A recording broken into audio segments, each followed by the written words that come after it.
Okay, it's 10 o'clock. Service will now begin with Kanshou, followed directly by chanting of Jusei found on page 93 in your purple book.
Please stand for the Gatha, Buddha Loves You, found on page 43 of the White Gatha book.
Please remain standing for the reading of the threefold refuge found on page 10, led by Reverend Rosalie May.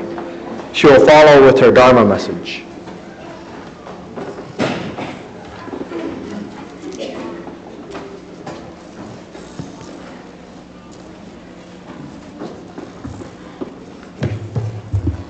The threefold refuge. Difficult is it to receive a human form. Now we are living it. Difficult is it to hear the Dharma of the Buddha. Now we hear it. If we do not cross over to the truth in the present life, in what life shall we cross over? Let us, with sincerity and true reverence, take refuge in the three treasures of the truth. I take refuge in the Buddha. May we, together with all sentient beings, awaken to the great way of enlightenment and to the unsurpassed intent of Amida Buddha. I take refuge in the Dharma. May we, together with all sentient beings, enter the storehouse of the Dharma, becoming like the wisdom ocean. I take refuge in the Sangha. May we, together with all sentient beings, become units in true accord, in harmony with all things. The peerless, profound, and wondrous Dharma is rare to encounter, even in many hundreds and thousands of kalpas. Now we are privileged to hear and receive it. Let us thoroughly understand the true meaning of the Tathagata's teaching. Namo Amida Betsuin. Namo Amida Betsuin. Namo Amida Betsuin. Namo Amida Betsuin. Namanda, Namanda, Namanda, Namanda. Please be seated.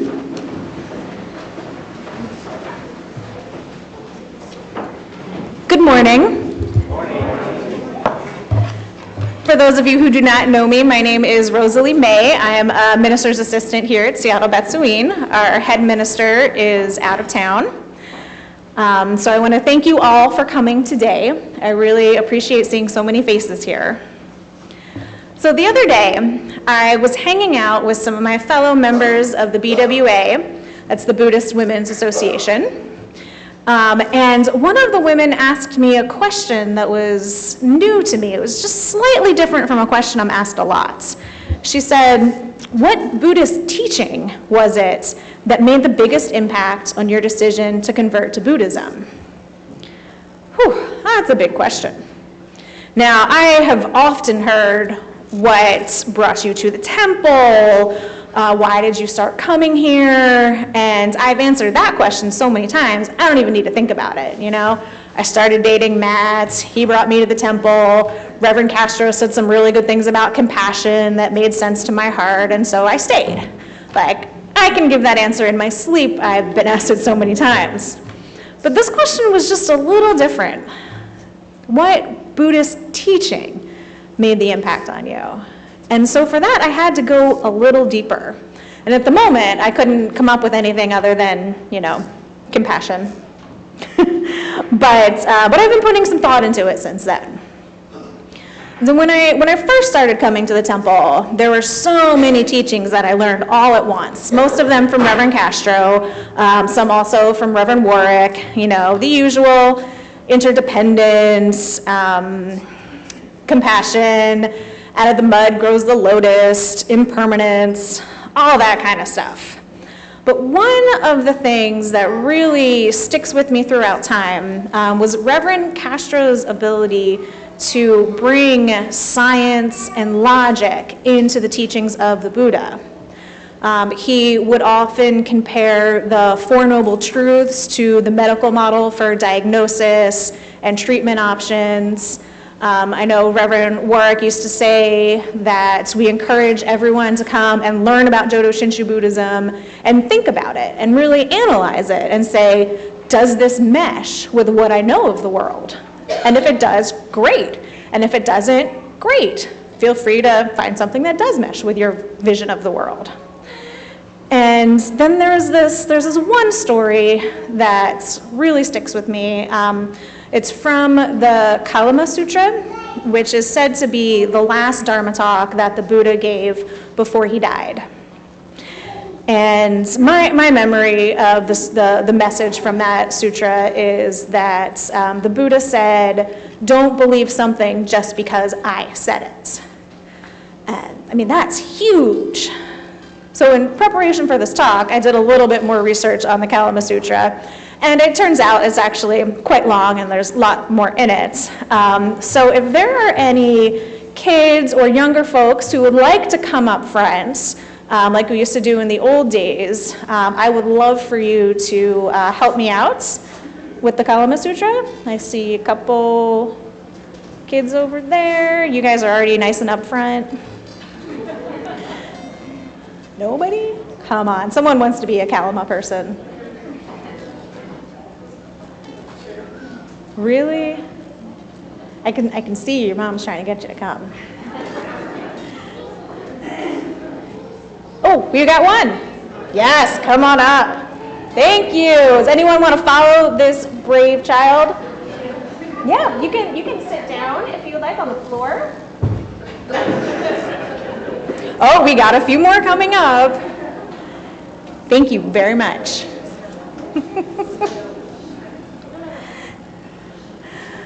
So the story goes that the Buddha came to this town, and the Kalama people came up to him and were like, hey, we have all of these monks and Brahmins here,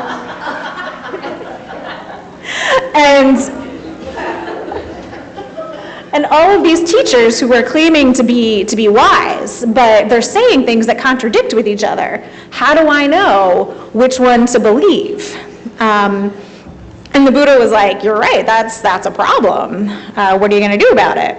And so he said, I'm quoting here, do not go upon what has been acquired by repeated hearing, nor upon tradition, nor upon rumor, nor upon what is in a scripture, nor upon surmise, nor upon an axiom, nor upon specious reasoning, nor upon a bias towards a notion that has been pondered over.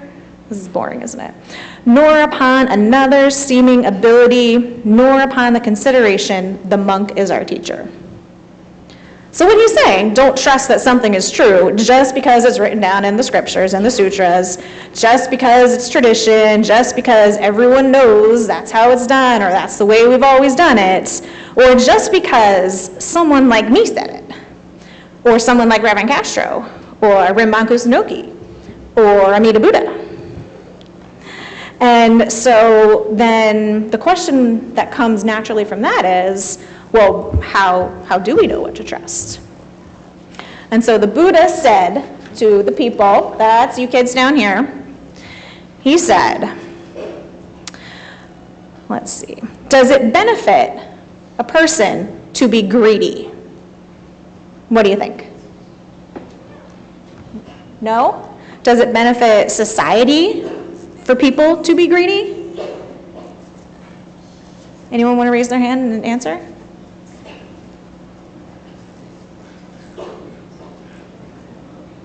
Does it benefit society for people to be greedy? Yes, you think it does benefit society for people to be greedy and hoard their wealth? Yeah? Do we have any differing opinions?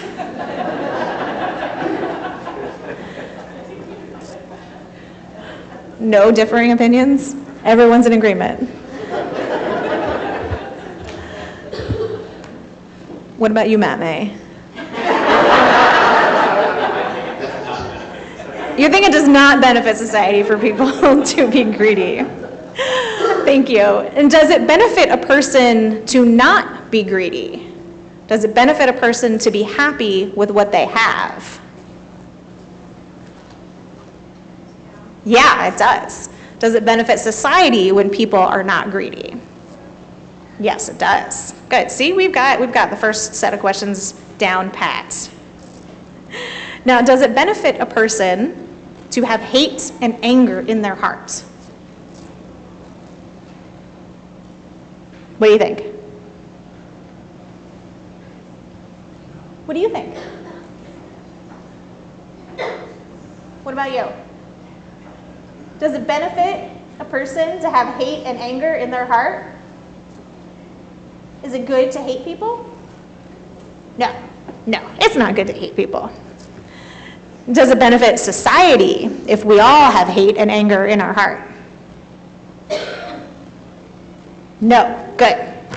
All right, whew, working through this. And does it benefit a person to not have hate and anger in their heart? Yeah. What happens when you have hate and anger in your heart? What have you ever done when you were angry? Have you ever done something you regretted? No? Wow. Well, I have. And I can tell you, it is a benefit to not have hate and anger in your heart.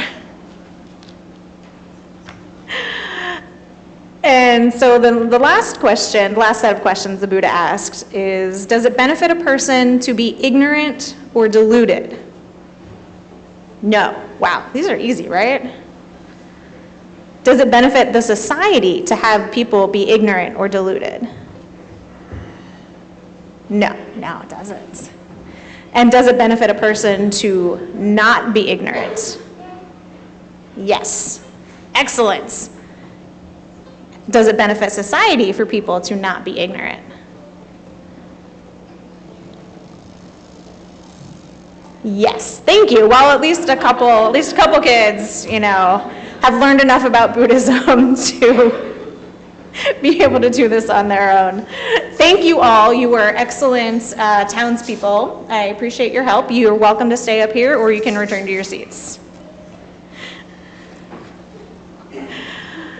So we typically do know what to believe, how to tell what's the right thing to do, especially if we follow knowing that the three poisons of greed, anger, and ignorance are poisons and not good for us and not good for people to hold in their hearts. So anyway, there was Reverend Castro up on this pulpit. And he's telling the Sangha not to believe something just because he said it. And there was little 25-year-old me who was raised a Christian, was told by some people that the world was created in 7 days, and I absolutely had to believe it, and that dinosaur bones were put on the earth to test our faith, and that sins were not only a fact, but they were defined in the Bible, and they were defined by the priests. And here was Castro Sensei saying, don't believe something, even if I said it. Think about it. Bring it into your heart and decide, does this match up with everything I've experienced? Here's someone saying it's not good to have anger. Well, that kind of matches up with what I know. Anger, as Star Wars fans know, anger leads to hate, right? And the dark side eventually. So that was very transformative for me to hear him say that. And the side effect of that I've noticed at least, is that in Jodo Shinshu Buddhism, as the world changes, so can our understanding of the scripture, so can our analysis of the scripture. There is this one vow that Amida Buddha made. So I'm going to take a step back because not everybody here knows what I'm talking about. So in Pure Land Buddhism, we have 3 main sutras that we follow. They're in the scrolls up there, the Larger Sutra, Contemplation Sutra, and the Amida Sutra. The Larger Sutra is, the big one. The Jusege that we chanted earlier today is from the Larger Sutra. And in it, the Bodhisattva Dharmakara makes these vows. And they say, I'm not going to become a Buddha unless I do these 48 things. And so that's all in the Larger Sutra, 48, yeah, that's a lot. And so there's one of them that stands out for me, you could say, as a feminist. Now you all know which one I'm talking about, right? Irene? Matt? 35, exactly, she knows. And so I'm going to read that one for you, and you can see why I might have trouble with it. It says, so this is the Dharmakara, Bodhisattva Dharmakara, before they become Amida Buddha, saying, when I attain Buddhahood, the women throughout the countless and inconceivable Buddha worlds in the 10 quarters, having heard my name, will rejoice in entrusting heart, awaken the mind aspiring for enlightenment, and wish to renounce the state of being women. Whew. If after the end of their lives they should be reborn again as women, may I not attain perfect enlightenment. So basically, Amida Buddha is saying that women are allowed into the Pure Lands as long as they are first transformed into men. Now, if this were a different religion or even a different form of Buddhism, I could see myself being asked to take this at face value, to believe this as literal words. But not in Jodo Shinshu Buddhism.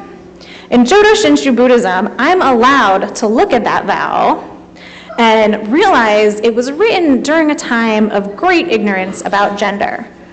Realized it was written at a time where people were deeply entrenched in the patriarchy and that men were greedy to hold on to their power, which is just logical, and that instead of being angry and offended, I can look past the words themselves to find the deeper meaning.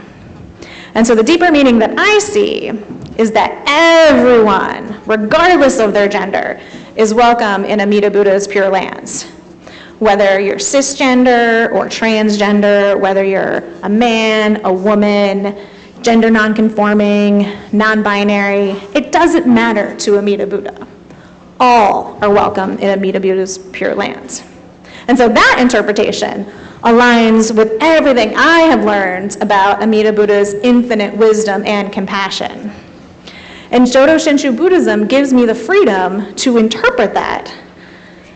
Even me, I get to do that. Ignorant Bonbu Rosalie gets to do that. And not just because I'm a minister's assistant with these fancy robes.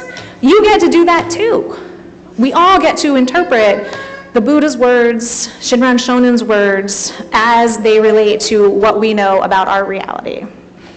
And that is just fantastic for me.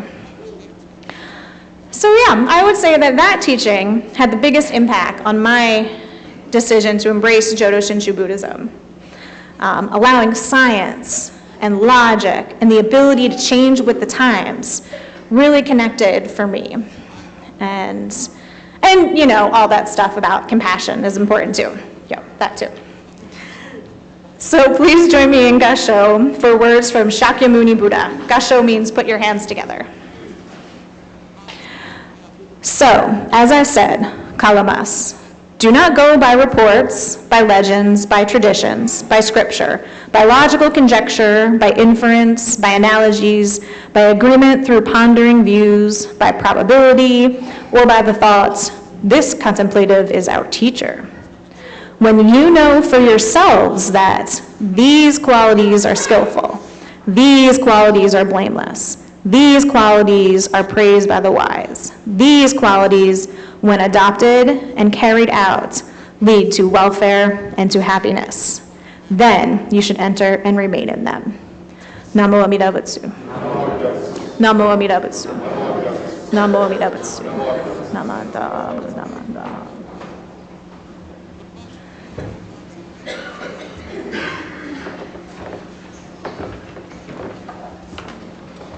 Thank you, Rosalie Sensei. Now please stand for the Gatha. I know we can be, found on page 69 of your white Gatha book. And I'll ask Kimmy to come up and introduce this Gatha for us. Sorry, they can sit back down. We're going to sit down? You can sit back down for the explanation, thank you. Okay. You all did so well last month with a new experiment to do the round, Silent in the Temple by Linda Castro, that I'm using this Sunday service to introduce D.I. Lewis's Gatha, I Know We Can Be, on page 69. And I realized it's been 7 years, I think, since D.I. Lewis came to visit us in Seattle, along with Reverend Harry Bridge, and do a Gatha workshop at that time. He introduced this Gatha back then, but even some of our regular singers don't remember it. Call and response means that usually one lead singer sings and then everybody else follows. And so in the Gatha book, the bold print, starting with I Know We Can Be, is the call, and then the smaller print is the response. So you follow exactly what the call was. But in this case, we're going to try, just like we did last month, and have those of you on that side of the Honda, where Paul's standing in the back, be the call, and then all of you facing me on this side be the response. And I'm going to play the tune and see if you can just sing along this call and response, and then we'll do it one more time with the piano accompaniment and see how it goes. I appreciate your indulgence because I'm being asked to plan a Gotha workshop for our convention. I'm thinking that the audience might be people from other temples outside our district for the BCA council meeting, and so I'm trying to figure out which Gotha is less familiar potentially to them we can present then. So thank you for being my guinea pigs.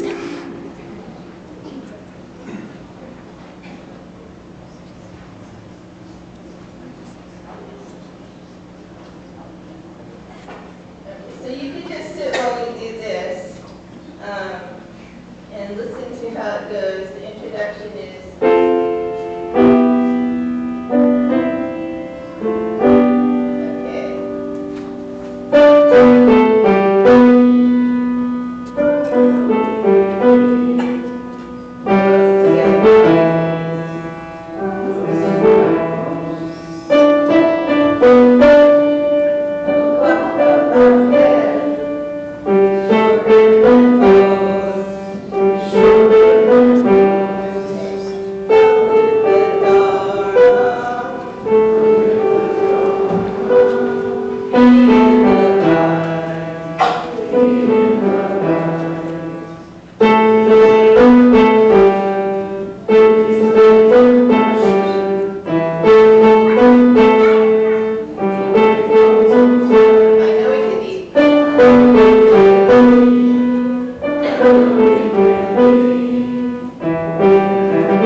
I'm going to have you remain standing, please, and please join me in reading our pledge, and that's the handout that's in your book.